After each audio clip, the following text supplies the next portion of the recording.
Bonjour, bonjour les amis, quel temps merveilleux pour ce début d'automne ici au bord du lac du Bourget, autour du lac, pour un moment partagé. Alors ici se côtoient les vélos, les piétons, avec cette exposition aussi aixoise par la ville d'Aix-les-Bains, pardon, au pied de l'aquarium, de la brasserie de l'aquarium, la nouvelle version, j'allais dire, de feu l'aquarium du lac du Bourget. Aqualis, géré par... Et on y va, on va faire cette visite avec beaucoup de bonheur parce que pour tout vous dire, je ne suis pas encore allé. Vous retrouverez bien sûr cette visite sur les réseaux sociaux, alors sur Instagram, Facebook, sur YouTube et sur le site autour du lac du Bourget.fr. Je vais avoir le plaisir de rencontrer Géraldine Lapierre. Juste avant, je crois, une conférence, parce qu'il y a des conférences. Aqualis, l'expérience lac. On va rentrer, il y a bien sûr les règles sanitaires, hein, donc pour les mains. Et je vais rencontrer avec beaucoup de plaisir la directrice d'exploitation, on dit ça, non? Bonjour Géraldine Lapierre. Oui, bonjour. Ça va? Oui, Vous êtes presque plus grande que moi, dis donc. je dirais pas que c'est facile. Ah non, c'est pas vrai ça en plus. Ou alors on rétrécit en vieillissant. Nous voici à l'entrée d'Aqualis. Bonjour mesdames. Alors, on se voit aujourd'hui. Alors, le CISAL, déjà, parce qu'il y a beaucoup de gens qui se posent la question, Géraldine, c'est quoi le CISAL? Nous, on sait, hein, pour avoir travaillé avec les institutions, mais expliquez-nous en 2 mots. Le CISALB est le comité intercommunautaire pour l'assainissement du lac du Bourget. C'est un syndicat mixte qui regroupe les collectivités du bassin versant du lac du Bourget. Ça veut dire aussi les communautés d'agglomération comme Grand Lac ou Grand Chambéry? Entre autres, ouais. Il y a aussi Grand Annecy, Rue Militaire de Savoie, Cœur de Chartreuse, Cœur de Savoie. Ah oui, d'accord. Donc, c'est bien le regroupement des collectivités qui gèrent l'assainissement du lac du Bourget? Ça, c'est le nom, on va dire, historique du CISALB à l'occasion de sa création dans les années 70. Historiquement, le CISALB a été créé pour gérer, creuser la fameuse galerie de l'Épine. Et oui, qui est au Bourget. Qui est au Bourget et qui permet en fait d'évacuer. Je vais vous prendre devant Aqualis. Les eaux Il est beau traitées. votre logo hein, quand même. Ah oui. Il n'y a pas que ça. Vous n'y êtes pas pour rien non plus. Hein. D'ailleurs, je vous coupe, mais c'est le pendant d'Aqualac pour la piscine, en termes de nom, je parle. Non, pas du tout. Pas du tout, d'accord. Non, pas du tout. Mais par Mais je contre, pose toujours les questions que les gens se posent quand même. Mais vous avez raison. Après, c'est pas un non-sens non plus. Oui. Il y a une forme de cohérence. Ben oui. C'était plutôt en respect avec l'ex-aquarium, qui d'ailleurs a Oui. gardé son nom pour la brasserie qui est au-dessus de nous. Exactement. Et comme nous ne présentons plus d'animaux vivants, eh bien, on a voulu garder un nom avec la même étymologie, donc Aqualis, tout ce qui est en rapport avec l'eau, et qui représente bien finalement ce dont nous parlons dans cet établissement. Ce qui est très bien d'ailleurs. Donc je vous ai coupé sur le fait de la galerie qui a permis d'assainir en fait le lac. Oui, c'était un ouvrage majeur, hein, je rappelle, 12 km à travers la montagne de l'Épine pour récupérer les eaux traitées des grandes agglomérations chambériennes et aixoises. Aujourd'hui, tout va bien? C'est un aménagement qui date et Oui. qui a pu faire ses preuves. Et oui, le lac du Bourget est dans un état de santé comme il n'a jamais connu. Et d'ailleurs, les verrons, Annéciens en sont jaloux? ça, c'est depuis toujours. Oui. Non mais je veux dire, quand on leur dit vous avez une petite piscine, non, moi je leur dis ça pour se moquer d'eux, hein, bien sûr, parce que c'est spontané, hein, un moment partagé, vous l'avez compris. Mais c'est sérieux quand même, faut être sérieux sans se prendre au sérieux. C'est vrai que le lac du Bourget est 2,5 fois, je crois, la taille du lac d'Annecy, mais ils disaient toujours notre lac est super propre et pas le vôtre. C'est plus vrai tout ça? Non, plus du tout. Et la qualité d'un système ne se mesure pas qu'à la qualité de ses eaux, même si vrai. la qualité des nôtres est remarquable. Oui, il faut qu'il reste des poissons dedans quand même. Exactement. Hein, parce que là-bas, il n'y en a plus. Hein. Beaucoup moins. Quand même, faut pas exagérer, ça reste un milieu intéressant. Vous avez d'ailleurs Stéphane Jacquet qui anime la conférence ce soir. Ah, c'est le monsieur là. Il s'en va d'ailleurs. Oui, il va prendre l'air tant qu'il le peut. Alors c'est une conférence sur quoi? Pour le grand public? On peut se balader un peu, Géraldine? Parce que vous savez, sur les internautes, ils aiment bien ce qui est mobile, visuel. Donc juste là c'est l'entrée ou c'est cette pièce? Comment on la considère? Ici, c'est un cabinet de choses curieuses, comme c'est indiqué là. Pourquoi? Parce que c'est une approche éclectique du lac du Bourget à travers sa faune, sa flore, mais aussi les mesures que nous y faisons régulièrement pour mesurer son état de santé. C'est aussi des matériels... C'est quoi ça, excusez-moi là? Ça, c'est un disque de Secchi qui sert à mesurer la transparence des eaux. Je crois que c'était le bouchon qu'il y avait au fond du lac. Là, ça, c'est pour mesurer la transparence de l'eau. Oui. D'accord. Oui. Ça, c'est historique, préhistorique même, je dirais, non? Quand même pas préhistorique, hein. Alors ici, nous avons du matériel qui nous a été confié par la Drasme et qui relate de la vie des premiers hommes au bord du lac du Bourget à l'époque du Néolithique et de l'âge du bronze. Oui. Voilà. Et puis aussi du matériel romain. Donc on voit l'image des hommes qui vivaient au bord du lac, somme toute. Tel que ça a été... Sur des pilotis? Ah, pas tout à fait. Non. Alors on va dire que c'était effectivement, vous voyez là, légèrement surélevé, mais c'est pas ce qu'on appelle un village sur pilotis. D'accord. Pas du tout. Ok. Voilà. Mais au bord de l'eau quand même, au bord du lac. Oui, oui, c'est le principe en fait de l'installation des premiers hommes, d'être toujours à proximité d'une eau pour boire et donc à proximité de rivières. Voilà, donc c'est pour ça qu'ils n'étaient pas forcément... Après, il y a la découverte des eaux thermales, c'est un autre sujet, par les Celtes et les Romains, où là, ils se sont mis autour de l'eau thermale au centre d'Aix-les-Bains. Là, vous êtes devant un goéland ou une mouette? Un goéland, voilà. Alors nous avons dans ce cabinet de choses curieuses conservé des matériels qui étaient exposés précédemment à l'aquarium, C'est bien. que nous avons enrichis avec d'autres types de matériel que nous ont Qu'est-ce que confiés c'est que nos ça, partenaires. Géraldine? Ça, Oui. c'est ce que l'on appelle vulgairement la puce d'eau, autrement dit un en grossit. zooplancton. Ah, En d'accord. grossissement en XXL. Hein. Oui, Oui, ça fait pas, c'est pas plus gros qu'une tête d'épingle normalement. oui, voilà, c'est ça, ok. Je vous coupe un peu, mais je vulgarise aussi. Là, c'est la tête d'un... Comment on appelle ça? D'un poisson-chat? Allez encore, c'est un clin d'œil sur ce qui a Silure. vécu dans ce bâtiment précédemment. Vous savez qu'il y avait une station d'études hydrobiologiques et le fameux aquarium.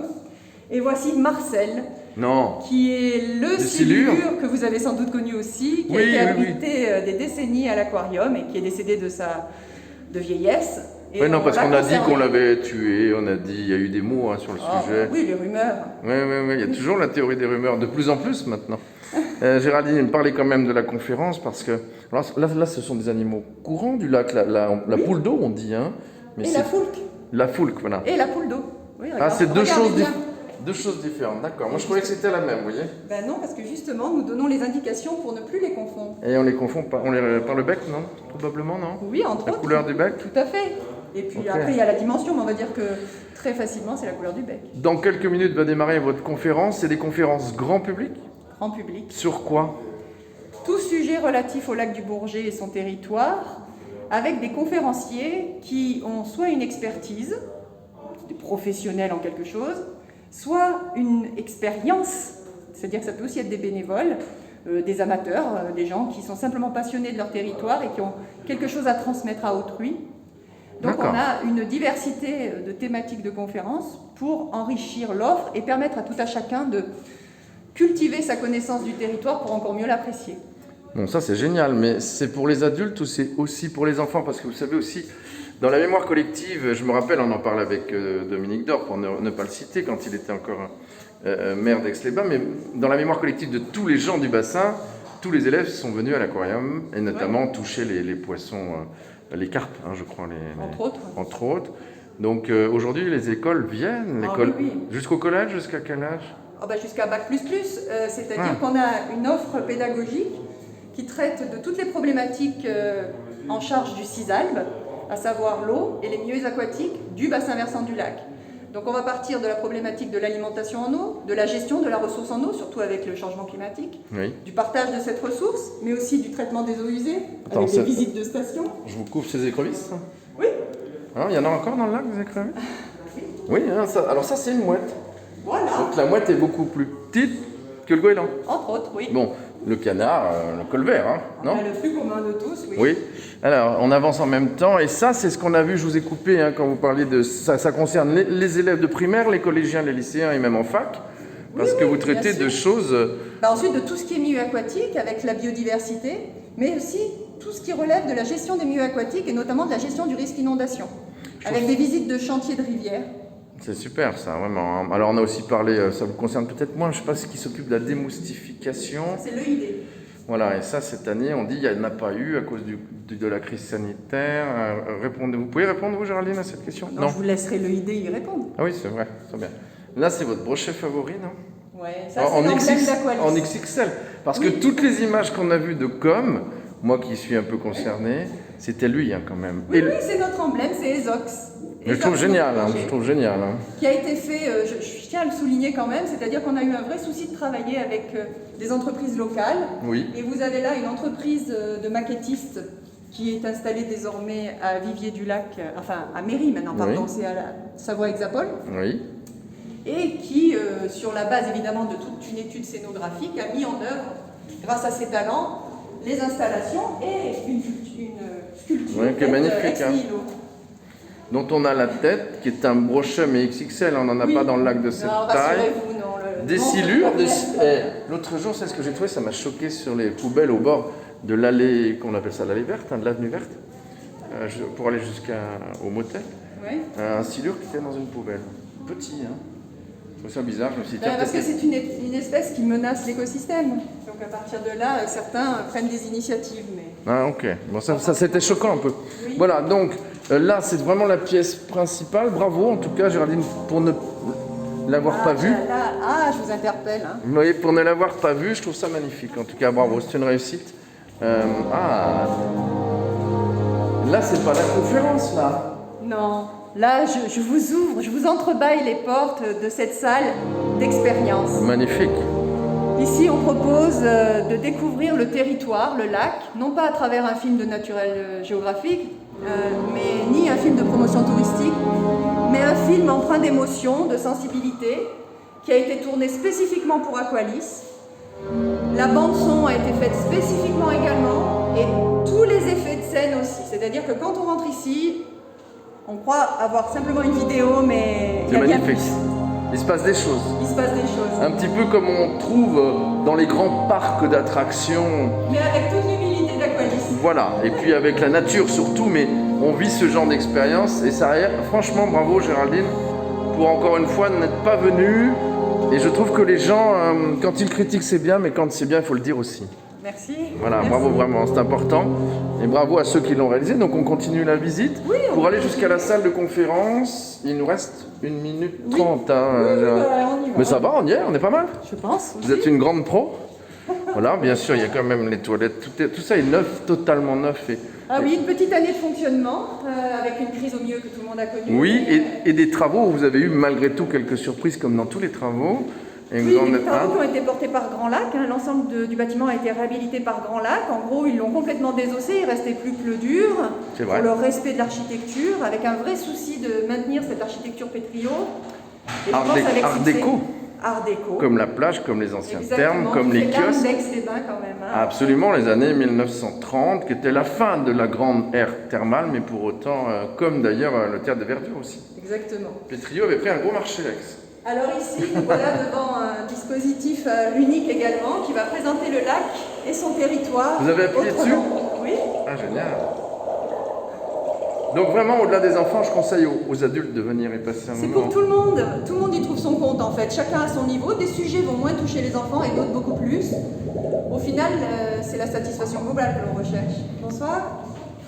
Alors, vous êtes en train de construire comment on appelle ça, tout près d'ici, là. Enfin, on va pas en parler maintenant, mais il y a eu aussi beaucoup de questions et de rumeurs sur cette construction du bassin pour recevoir de l'eau, là. Hein, Le bassin des Biatres. Oui. Voilà.